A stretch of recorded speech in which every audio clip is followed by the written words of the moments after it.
Well, extra rides again. We are back in your downloads for the best of all reasons, which will be revealed momentarily. But with me in the room is Joshua Hatton. Welcome, Joshua. How do you feel about extra riding again this day? Fucking awesome. By the way, great. Guests, everyone can swear. There's no rules in America anymore, so say whatever you want to say at any given time. So you're a happy boy, Joshua. It is an absolutely exciting day. We have an exciting subject to talk about and just some wonderful people that we're bringing on. I think we had mothballed extra for a good while, and what a reason to bring it back today. And speaking of bringing people into this, we're going to go around our panel very quickly here. Anna, can you introduce yourself, please? Of course. My name is Anna Hinz. I'm the Business Development Manager at Westland Distillery. Nice to see you. Beauty. Jared, can you introduce yourself? Yeah, Jared Himsted. I'm the head distiller at Balcones Distilling. This is such a great group of people that I'm looking at right now. Steve, you're up. Hi, it's Steve Hawley. Today, I guess, I'm the president of the American Single Malt Whiskey Commission. I'll choose that title from the stack of titles I have on my desk here. Man, I wish the listeners could have seen you changing hats right before that introduction. Changing crowns. Colin, welcome. Tell us a bit. Hey, Jason. My name's Colin Keegan. I'm the founder of Santa Fe Spirits and currently recently transitioned into ambassador for Santa Fe Spirits. I mean, somebody else is in charge. That's enough. Welcome, Colin. Gareth. Hey, guys. I'm Gareth Moore, and I'm the CEO at Virginia Distillery Company. Brilliant. Good to have you, Gareth. Justin. Everybody, my name is Justin Aden. My title is Head Blender with Stranahan's American Single Malt here in Denver, Colorado. And last but not least, Thomas. Hi, everyone. I'm Thomas, founder and CEO of Westward Whiskey. And you've never sounded better, Thomas. Good to have you here. Welcome, everybody. Today, we are discussing the ratification of American Single Malt Whiskey in America, the country that is America. Steve, I want to begin with you. You're the president of this commission. You have been seen as the figurehead leading this charge. Clearly, you're not alone in this. There's many, many great people behind you. From the day you set out to do this to today, what has this journey looked like? How long is this podcast supposed to be? I mean, it's a tight 35. Yeah, so tight 35. I mean, it was 9 years ago that we started this. Holy moly. This grand crusade. We met a small group of us, actually 9 of us, many of which are on the call here now, during a blizzard in Chicago to sit down and basically draft, the definition for American Single Malt. And, we all came together because we recognized that as makers of single malt, it was going to be very difficult to compete in a world where the category didn't actually exist. Encourage the listeners to imagine creating something which no one really understood or knew how to talk about or knew how to title, and put a lot of money, put a lot of time, put a lot of love and energy into it, and then go out into the world and try to sell something nobody had ever heard of before. So we realized that, and it's probably a smart idea for us to get together and see if we can do that. And I think the most important part of that was we saw around us, this is 2016, I think we can all agree that probably Steve McCarthy was the first to make American Single Malt back in the 90s. So we're 20 years later, and the category was kind of picking up steam. And we recognized that this was an inevitable occurrence, and it was better that we as producers be the ones to draft the definition than to have it kind of imposed on us by somebody else. So we set to the task of doing that. We did so. We set aside, I think, 4 hours to do that at a Binny's. So shout out to Binny's for giving us the space to do it. And Thankfully, it was in their bar because it only took us about 30 minutes to actually align on what the definition should be. And we spent the rest of the time catching up and having beers, which is great. Wow. So from there... never works like that, Steve. Oh, it's that. Wow. When you get this many brilliant and good-looking people in a room, things happen quickly. Regrets that this is audio only. So from there, really quickly, because I would love to cede the stage to all the people that have done a lot of work here. We spread the word that this is what we were doing. We quickly kind of ramped up to about 150 members.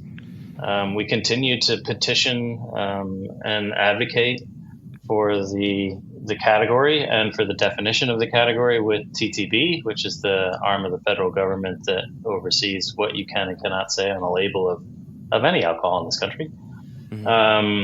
And we also, recognized that once we came together, there was the job of educating the trade and educating consumers and promoting the members' brand. So we do that on a regular basis. And, everybody wants to talk about the definition, which is certainly the topic of the day, because today is the day, finally, after nearly 9 years of pushing for it. But there's still a lot of things to be done, and that's what we do as a group. So to be clear, December 18 is down as the ratification of the category, but there's a date in January that will be the application. Am I getting that right, Steve? And what's that gonna look like? Yeah, today, December 18th, is what we will affectionately call Ratification Day from now until the end of days. It's when the rule, what's called the Standard of Identity, is formally adopted in the national regulations. They have set an effective date of January 19th of 2025. That's when it all kind of becomes administrable. Look, nobody's administering anything over the holidays, so let's wait till the 19th to put that into effect. Everybody gets a chance to prepare for it and celebrate over the holidays, and off we go. Yeah, fantastic. So for our listeners, and feel free, anybody who wants to answer this, let's start off with exactly what the definition of American Single Malt is going to be. And maybe I'll pick on someone. Who should I pick on? Who wants to get picked on? Raise your hand. Awesome. Jared, what is the definition? How did I know it was going to be Jared, even though no one raised their hand? I was shaking my head. Who's got the best beard? Jared. I should have just gone dark all of a sudden. We did spend a lot of time after forming the definition fielding a lot of questions around some of the details on why with some of the specific bullet points. So yeah, we've been having these conversations for a really, really long time. But, obviously 100% malted barley, distilled at one distillery. We don't have, well, we'll get into what we don't have in there later, I guess. We've got, 160 proof, still proof. We've got 40 minimum bottling. Those are pretty standard American whiskey bookends. What am I not thinking of?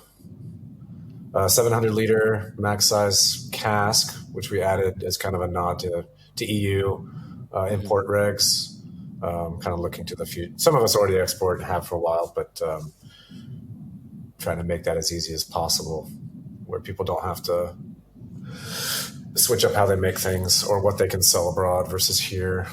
Distilled, mash distilled, matured in the U.S. That's it. And I think with the casks involved and not exceeding 700 liters, you're not putting a stipulation with new charred oak, right? Like bourbon or rye would have, correct? Yep. Which I think is key, and kind of like you'd said, the nod to the EU with the size is also a nod to the EU and UK with there being no stipulation on what kind of wood is being used at all. Right? Yeah, the malt whiskey reg being not 100% and requiring new oak never really fit almost anybody. We've actually joked about it. I don't know how many times that's ever even been used. It's a funny reg. It sits there. That SOI sits there and nobody uses it. But being able to use new and used casks was pretty crucial to what we wanted to do.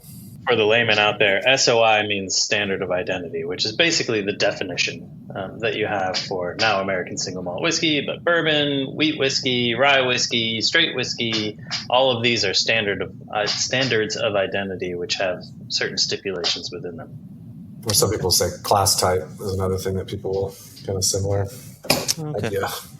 I was curious, just as you were naming those, Jared, and this is again open to anybody. Feel free to raise a hand, bring yourself into the conversation. But there's obviously an echo there of what you all came up with in that 30-minute meeting at the Binny's Bar 9 years ago.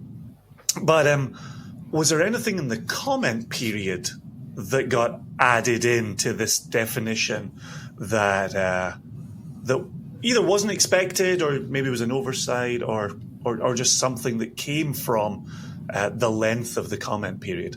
Anybody want to jump in on that one? I think the caramel coloring, no other, flavoring coloring things except caramel. That's the only addition I'm aware of. We had intended to leave it open partially just because there's some pretty natural smoking and steeping or some other, even barrel stave stuff that people do that might fit into that flavoring category, that we didn't want it to get too muddy. But I think we all feel pretty good about everything except caramel being kind of excluded from this. It kind of puts it almost in the same, a little bit closer to like a straight, feel, I think. And being able to talk about it like that to consumers, I think will be helpful, even though we had left that out initially.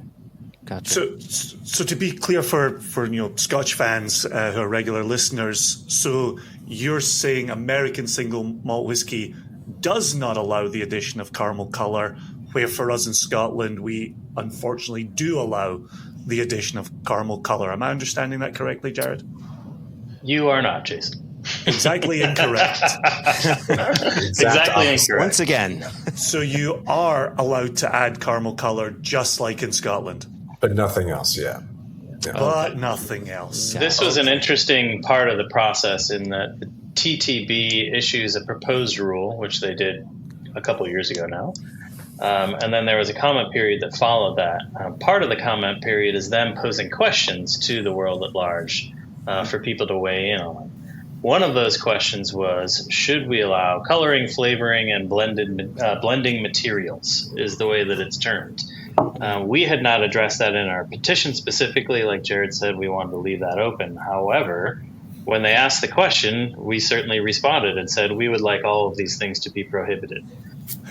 Just like you see in bourbon. So the standard of identity for bourbon also prohibits these things.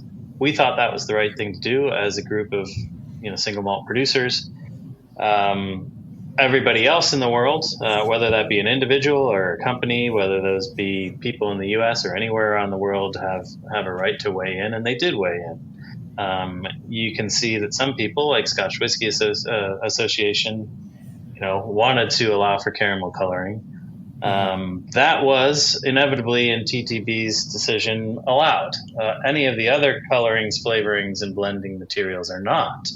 The one big difference, which I think we can all hold our heads up high about, is that while we do allow caramel coloring, you are required to put that on your label.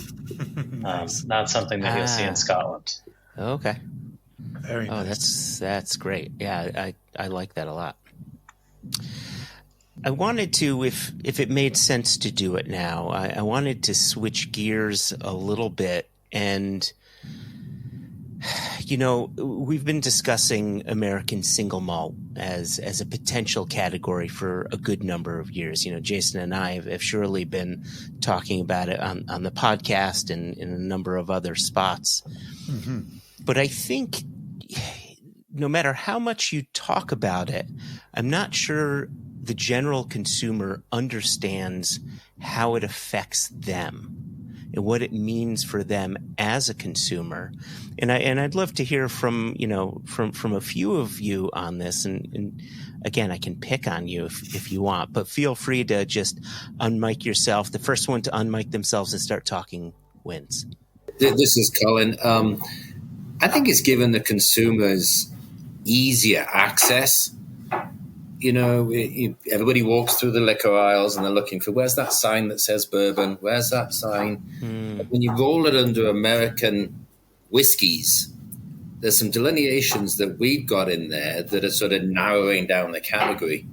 Yeah. And I think it's going to give the consumer an ability to find American single malts easier, if that's what they're looking for.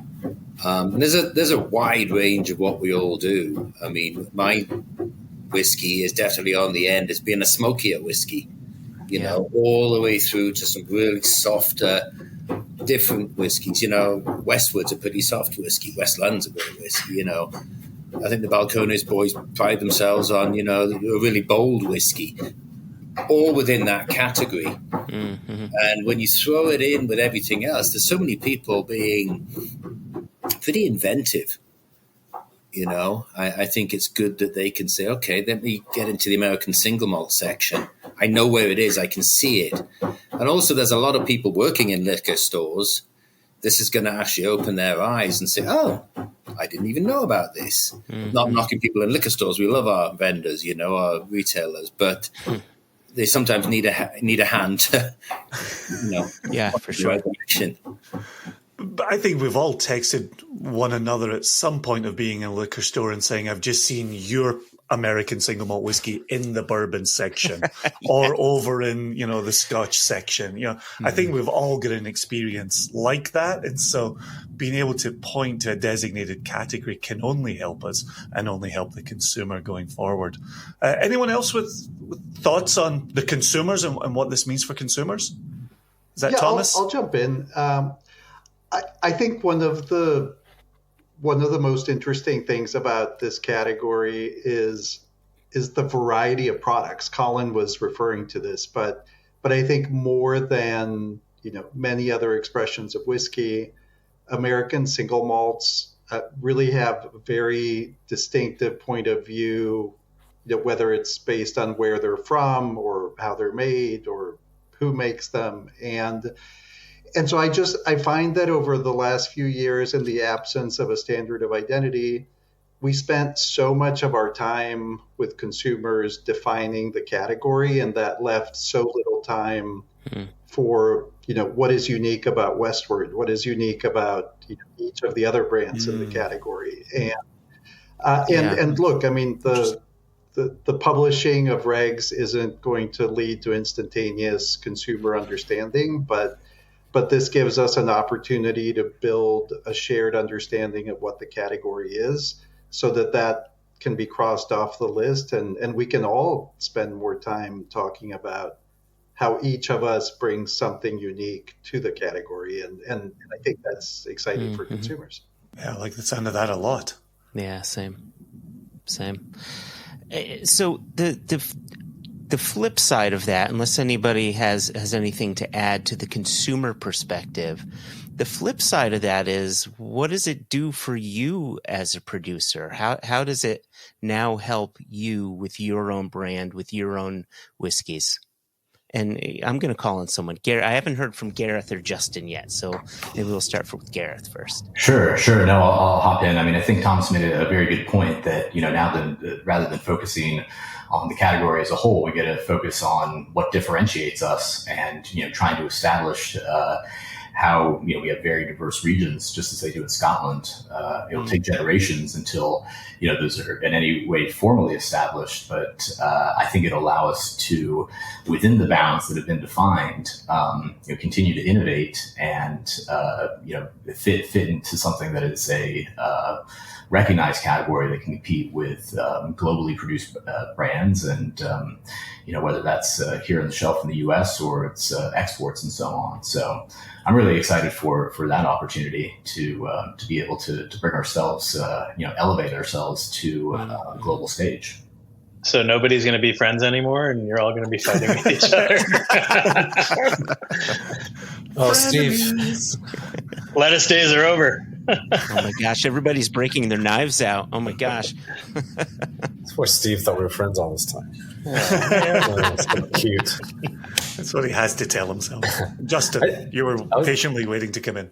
Yeah, no problem. I look at this as from the lens of a lot of us are craft distillers, right? I think everybody in here considers themselves a craft producer. And this signals another tool or another avenue on the shelf to kind of signal the growing up of the American craft movement. And I think the story of American Single Malt becoming recognized like it is now is indelibly intertwined with the journey American craft whiskey making at large has been on, right?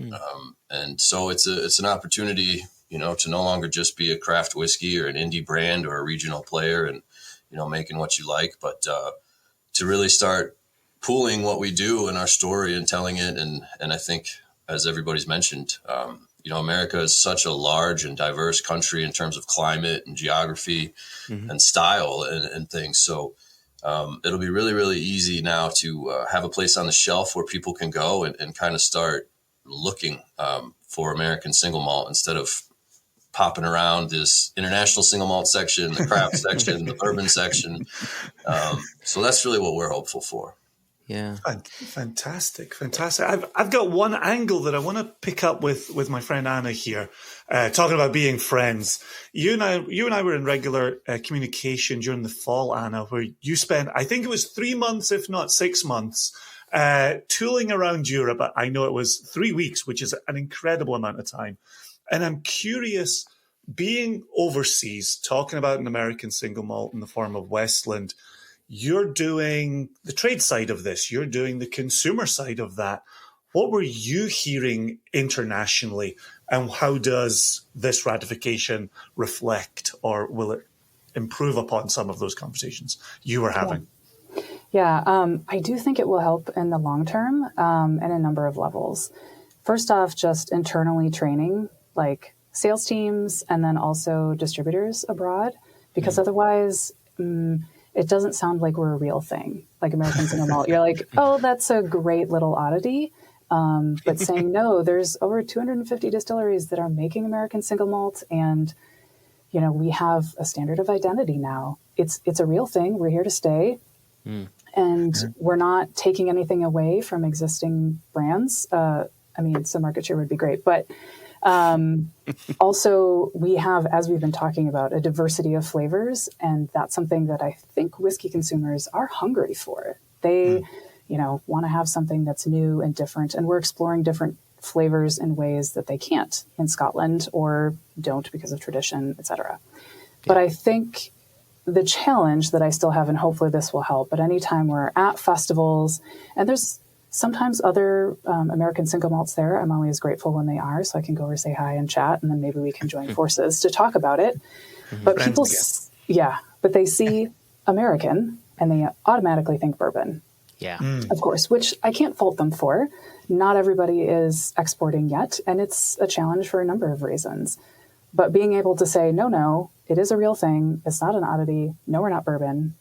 I still want to get a sign for my table that says not a bourbon. But having... No, there's anything wrong with that. Yeah, not that there's anything wrong with that. That's just not what we are. But there's opportunity there to have it seem more legitimate. And then instead of just having to sort of spend 5 minutes explaining before we even get to taste a whiskey, you know, and then talk about what makes our brand different, as Thomas was saying. Yeah. If I can burrow down on that just for a second, and Jared, I want to bring you back into the conversation here, and apologies if I leave someone else out in the cold, but I am curious about that. I've admitted my own biases in the podcast that I keep gravitating towards single malt producers here in America who are single malt focused. And clearly we've got friends at Balcones, and clearly I've been at Balcones. It was lovely in the summer, hotter than hell.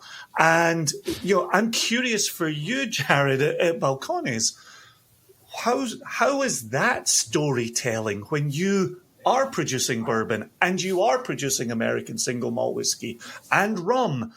How do you frame that for the consumer in a way that doesn't overly confuse matters? We probably haven't done that successfully. It's probably almost always confusing. But we don't make bourbon anymore. We haven't made bourbon in a couple of years. I apologize. So we did for a long time.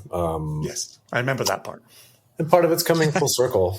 We started out to make single malt and got a little curious and ADD along the way, and a lot of other things grabbed our attention, so we pursued them.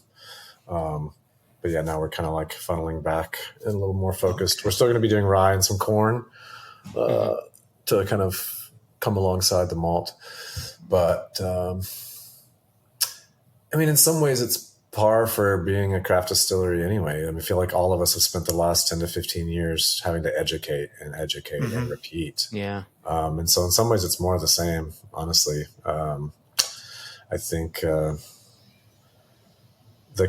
the recognition that the category will now have, I think liquor stores seeing that section, seeing a sign up, is probably going to do as much help if we can get that into the 2 or 3, 4 like main national chains. That literally is probably going to do more evangelism for the category than we've been doing for the last 9 years.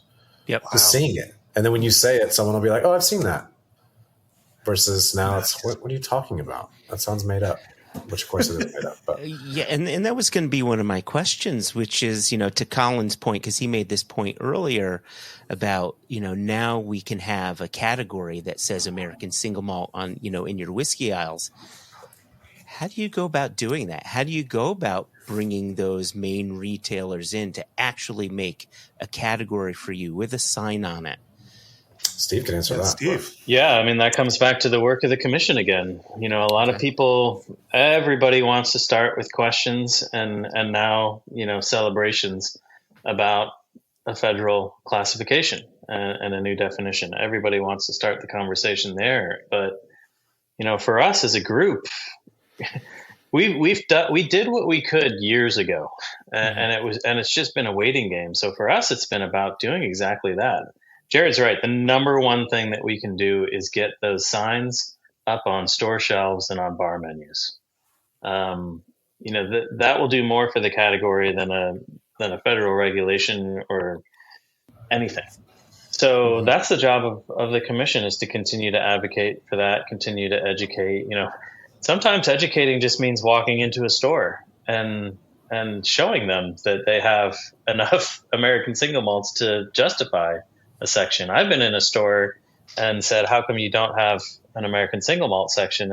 And been told, well, we don't have enough American single malts to justify that. And then I'll take them by the arm and walk them around the store. And I'll say, well, you've got 2 over here in other, you've got 1 in bourbon, you've got 4 in craft, and then you happen to have 1 under the Japanese single malts. So you actually have them, you're just not putting them together and putting a sign over it. So yeah. That's one step. The next step is make sure that sign's in the right place. People walk into stores looking for styles of whiskey, right? Mm. So if we have American single malt next to bourbon, which is on the other side of the wall from Scotch single malts and world single malts and Japanese single malts, we're still doing ourselves a disservice. So we not only need to have that shelf space, but that shelf space needs to be in the right place in the store. So there's just a lot of, advocacy and education. This designation will help us immensely. It'll give us a reason to say it's time for you to do this now. But that we still have to do the work of saying it. And we'll see. I mean, there was a lot of pretty encouraging, hey, you guys get this done. We're in. And now it's done. So now we get to see between on and off premise chains and bigger accounts. Like we'll see now. The thing that they said was holding them up from doing it is now handled. So yeah, we have to remember that space is at a premium.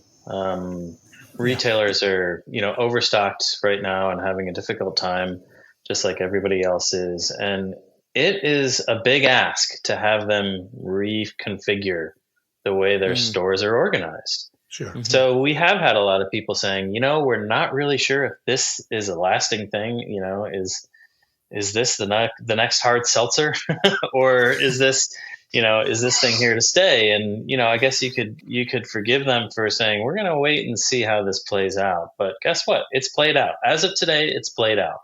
So I think you'll see a lot of people from a retail standpoint start to get in the game.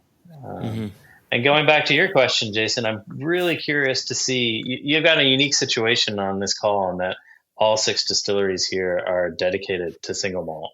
That is not the case. Of the 250 or so distilleries I know of personally that make single malt in this country, very, very few of them, maybe double what you have on this call at best, are exclusively dedicated to single malt. Yeah. So I'm really curious to see if this new world that we have now as of today encourages people to either start single malt distilleries or jettison their vodka that they might be making, but they don't really want to be making.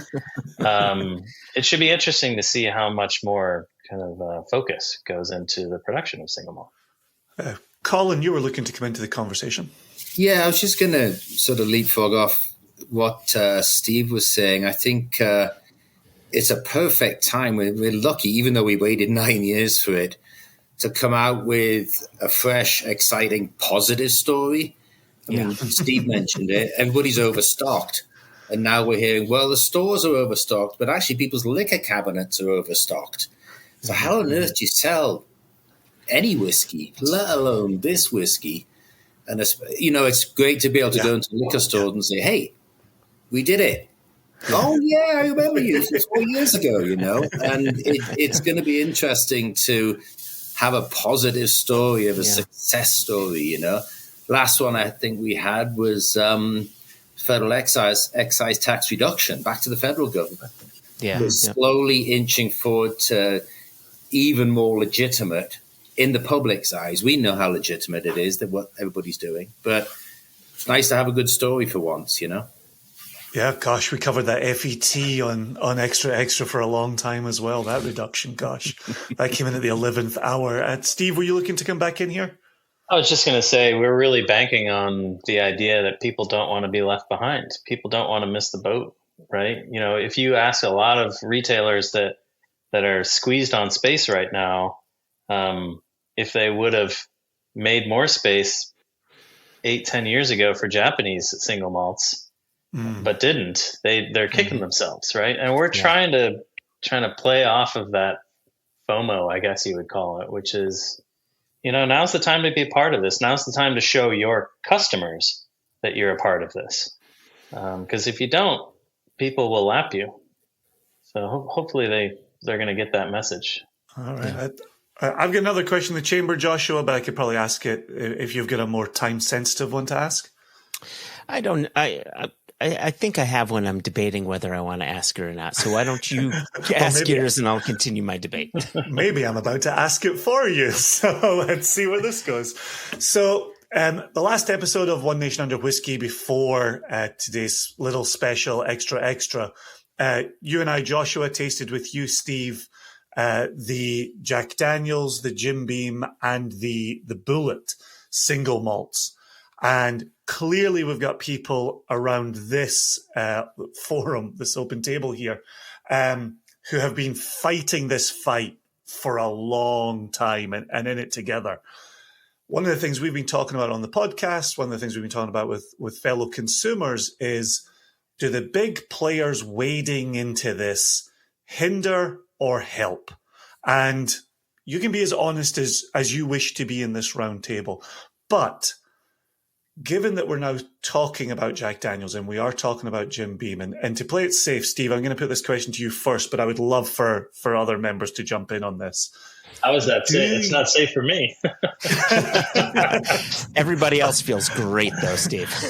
I at least know how brave you are, whereas other people, I'm giving them space. With ratification, with these bigger names being invoked around something that was pending with the TTB, did that help bring us to today? Would today still have happened without them? Is that an impossible question to answer? I just know for consumers, they've seen these big player names get involved, and now they're hearing about this ratification. Are these two distinct constellations coming together here, or will they continue to exist in separate corners of the night sky? No, I don't think there's any correlation between some of those brands entering the category and what we're celebrating today with the ratification. I've been outspoken for a couple of years now that I believe those bigger brands coming into the category is a great thing, a good thing for all of us. taste and preferences are subjective and unique to the person. It's not up to me or anybody else to say that that's good or that's not good. And that's not really the point. The point is shining a light on the fact that there's an opportunity here and there's a groundswell of interest in American single malt whiskey. So it's a good thing that they're joining. And quite frankly, we tend to point those out because they're big names that have come recently. But, you're looking at, a number of distilleries that are on this call that are supported and represented by the biggest spirits companies in the world, from exactly. Diageo to Remy to Proximo. So, everybody's been a player, just maybe not through some of those mass brand names. So with all that said, the answer is no. I mean, today happened because of the work that we've done and because of the, quite frankly, the diligent and thoughtful, efforts put forward by TTB to assess our petition and the comments that came after it. The reason it's happening now is because the gears of democracy admittedly move slowly. And it's just taken that much time. Look, there's a lot of interest in this. There was a lot of comments about the proposed rule from 2 years ago. So I understand that it took them some time. It certainly took a lot more time than I wanted it to take and that I thought it should take. But I don't think there's a correlation between the brands that have launched in the 2 years since the proposed rule and the fact that it's being ratified now. There you go. See, you were right to be brave in answering that question. That's a terrific answer, Steve. Well, that was a softball question, though. So I was worried it was a harder question. We could make it harder. Thank you. I'm treading good. Lightly. That's what Garrett's for. Ask him the hard question. There you go. So in keeping with our tight 35 here at 37, 38 minutes, right? How does time work? I'd like to go around the horn here and just ask you, what are you most excited about moving forward? What does your next 5, your next 10 years look like now that this ratification is here, it's behind us, and we can all move forward? And ladies first, Anna, you're at the top. Oh, delightful. What are we most excited about with the next 5 to 10 years? I think having this, elephant in the room finally done. And that's great. So looking forward to seeing what that does mean for all of us producers, how we can work together to still be now re-energized, where it doesn't feel like almost a hopeless endeavor any further, but re-energized to continue to educate and promote. Yeah. But then really get to focus on our whiskey, right? We're not having to do this other piece as much. There's still going to be changes and updates and, likely other battles to come. But hopefully it's something that will allow us to really have better communication with our customers. And I'm really interested in hearing what they think about it and what it means for them. And I'm going to call out to your listeners here. Please write in. I don't remember y'all's email address, but write in and tell us what you're excited about, because we want to know. We want to make whiskey that you find delicious, right? That's what this whole thing is about. And we just wanted to make sure that consumers know what they're getting. It's something that fits, and we're not being shady. Everyone's being transparent about it. So I think we're just excited about the continued collaboration and craftsmanship that we can focus on now. Nice. Beauty. Nice. Cheers. Yeah. Colin? Gotta remember the unmute. I just reflect on what Anna said. Yes, basically to all of it, but also it's going to be great to go out. I mean, it's a tough little market out there, a tough big market. Go out with a positive story, feather in our cap, etc., etc.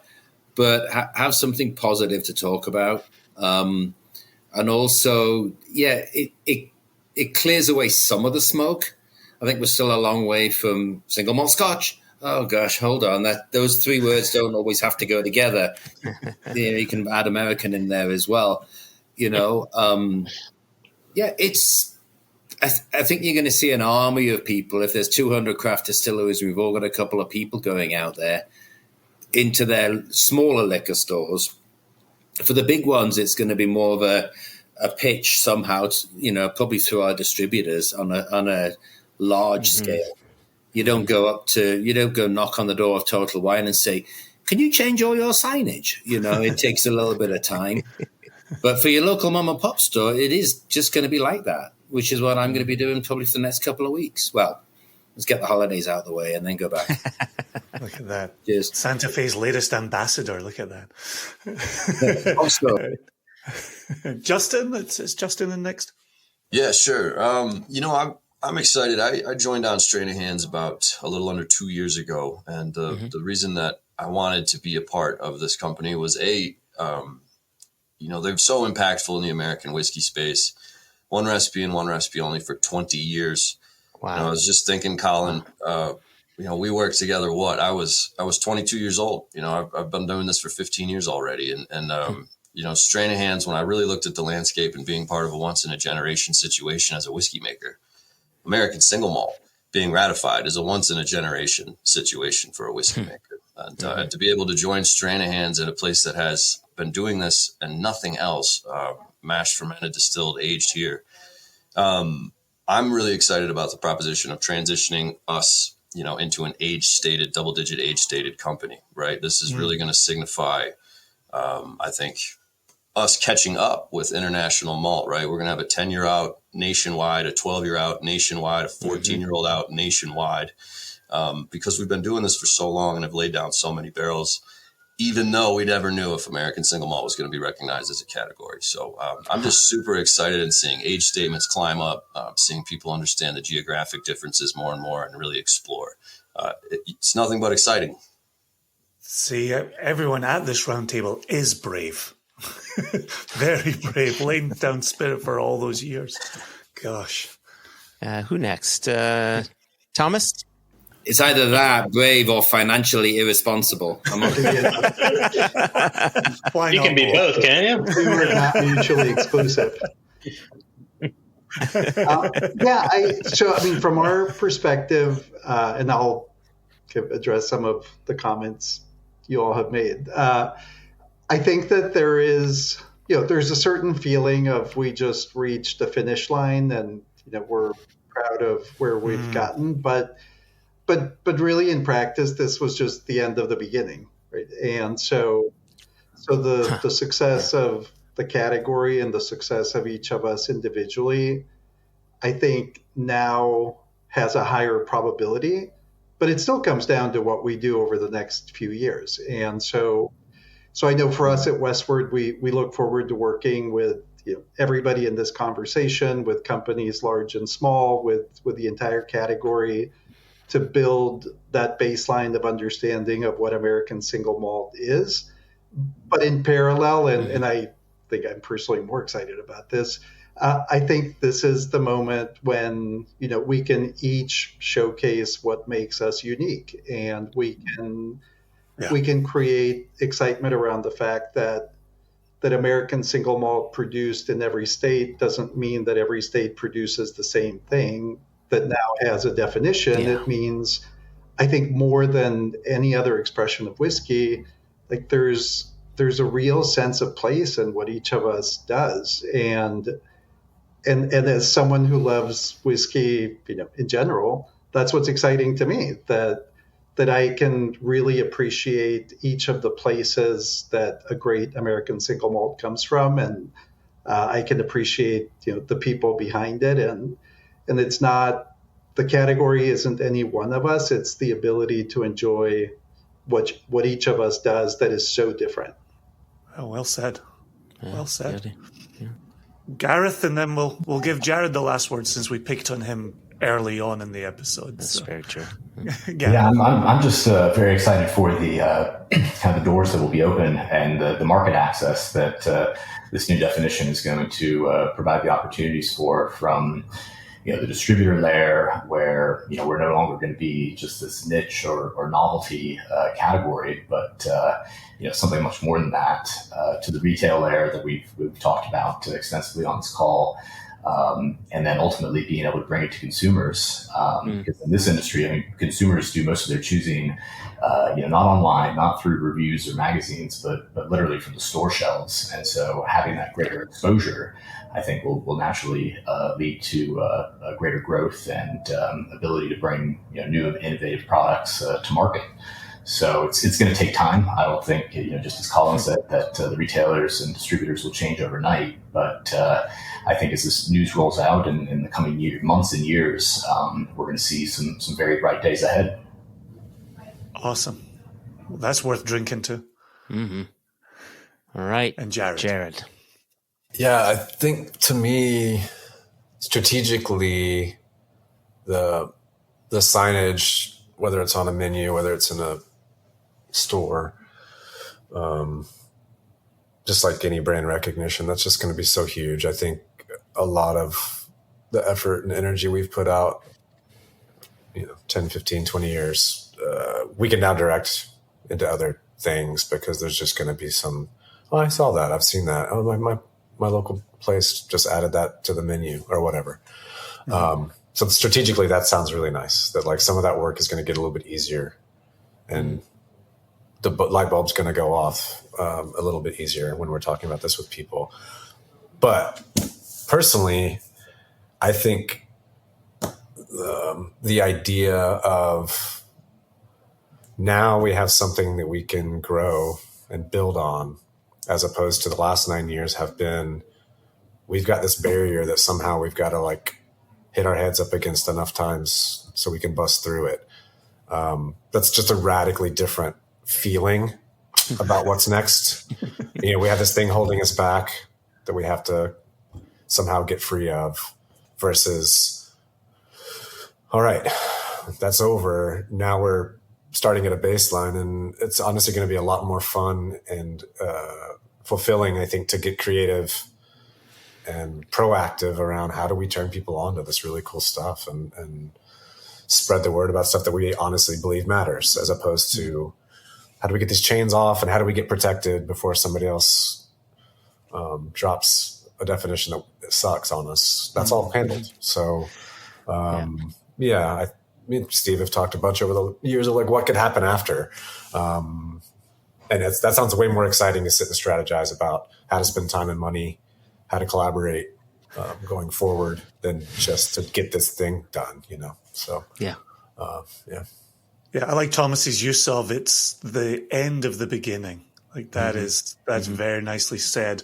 President of the Commission, Steve, we'd be remiss without hearing from you, even though you wanted to hear from everybody else. What does the future hold for the Commission? I just think it's telling that you've got 6 folks here that are already talking about what's next, and I think that's that's indicative of the type of people that have been involved in making this happen and bringing this to life. It is truly a visionary group of people, and you've got 6 here. You've got 110 members of our commission. You've got another 140 distilleries in this country that are making single malt and beating the drum. I'd be remiss in not mentioning people that have helped us along the way that aren't making single malt, whether that be, the Craft Malting Guild, who, certainly have a vested interest, sure, but are just, big proponents of the cause. The American Craft Spirits Association, of which I think most of you guys are members, has been a big advocate and has literally given us a stage every year to gather and to talk about how we do this. And, today is a huge day, and it would not have happened without Discus and their support. And Chris and his team there have just been incredible partners in advocating for us and standing up for us and spreading the word for us. I guess my point here is none of this would have happened without any of those people. And it's really cool. Justin mentioned this isn't an opportunity that most people get in their careers, to start an entirely new category of anything. There hasn't been a new type of whiskey entered into regulations in 52 years. So, Wow. I mean, it's just a remarkable thing that has happened today. And I applaud all these guys for looking at what comes next. And I'm going to do that too, but I'm going to do it tomorrow. And today I'm going to, celebrate what we've accomplished here, because it's a lot. And it is the royal we. I mean, there was so many people involved, including you guys, Jason and Joshua. You guys have been beating this drum for years as well. So Cheers. I mean, it's just a really cool thing to see happen and to be a part of. So, what's going to come next? A lot. I think you're going to see a lot of people. I think everybody here is going to double down. I think you're going to see, like I mentioned before, people that have dabbled in single malt but are focusing on other things. I think they're going to pile into the American single malt space. I think of the 3,000 distilleries that are in this country or close to it, I think you'll see the 250 that are making single malt. I think you'll see that number double in the next few years. And I certainly think you're going to see a lot more American single malt exported around the world, which will be a really cool thing to see. So, sky's the limit. The one thing that I keep telling everybody is from a whiskey standpoint, from a quality standpoint, this category is absolutely hitting its stride. I do tastings all the time with 6, 8, 10 whiskeys on the table, and they are all excellent across the board. So it's just going to be really exciting to see what kind of flavors come out over the coming, 5-10 years. It's going to be really cool. And to that point, here we are sitting December 18. Our episode that goes out next week on December 25th, we're again calling for the ratification of American single malt whiskey while celebrating Westland and Virginia Distillery Company being in the Whiskey Advocate Top 20 list. And so to be able to go back to celebrating, well-received top quality whiskey and not have to connect it to ratification anymore is huge, absolutely huge. So with all of that said, thank you, Anna, Gareth, Jared, Justin, Thomas, Colin, especially you, Steve, especially you, Joshua. I'm Jason, and we get out of here in the old style by saying, Joshua... Do we say chin chin? What do we say? Peace. Peace.